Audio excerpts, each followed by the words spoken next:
Henry found life boring at the works. The men worked hard to make him better, but it seemed ages before he was ready. At last, however, when he had passed the test to make sure he was mended properly, men came to repaint him. But Henry saw that instead of nice green paint, they had something very different in their paint pots. "That's not right," protested Henry.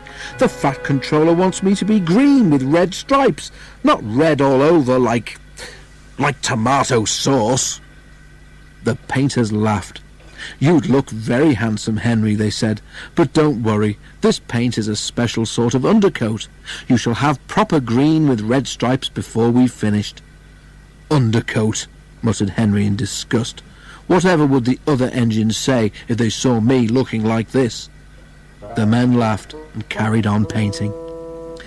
Early next morning his driver came. "Wake up, Henry," he said. "There's an emergency at the big station and the Fat Controller says you're to help." "But I can't go like this," exclaimed Henry. "They'd all laugh like anything." "No choice," said his driver. "The diesel pulling the express has failed and the Fat Controller needs you to take over. It's either us or a long walk for the passengers, and you know the Fat Controller wouldn't like that." The fireman raised steam as quickly as he could, and Henry, blushing with embarrassment, set off for the big station. The Fat Controller was pleased to see him. "I feel so silly looking like this," complained Henry. The Fat Controller laughed. "You do look unusual, Henry," he agreed, "but you have helped me out of a very awkward situation, so don't worry about it." But Henry did worry. Soon, too soon for Henry, it was time to start. The express was heavy and Henry felt the drag of the coaches. "We'll need help on Gordon's Hill today," remarked his driver. But they were in trouble earlier than that.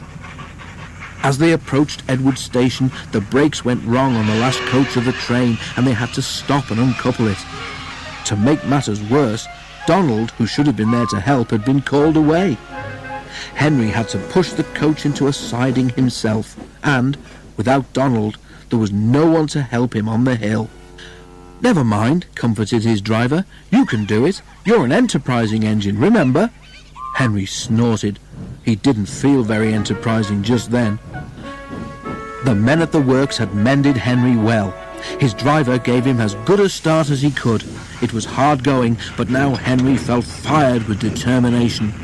"Let them laugh at my red paint," he snorted. "I'll show them." Slowly he struggled upwards. "I can do it! I can do it! I can do it!" he panted. "Oh dear, will the top never come?" Then, suddenly, there it was. "I've done it! I've done it! I've done it!" he puffed proudly. After that, it was much easier, and they reached the other railway quickly. The Fat Controller, who had been on the train, came to congratulate Henry. "Well done, Henry," he said. "I'm very proud of you.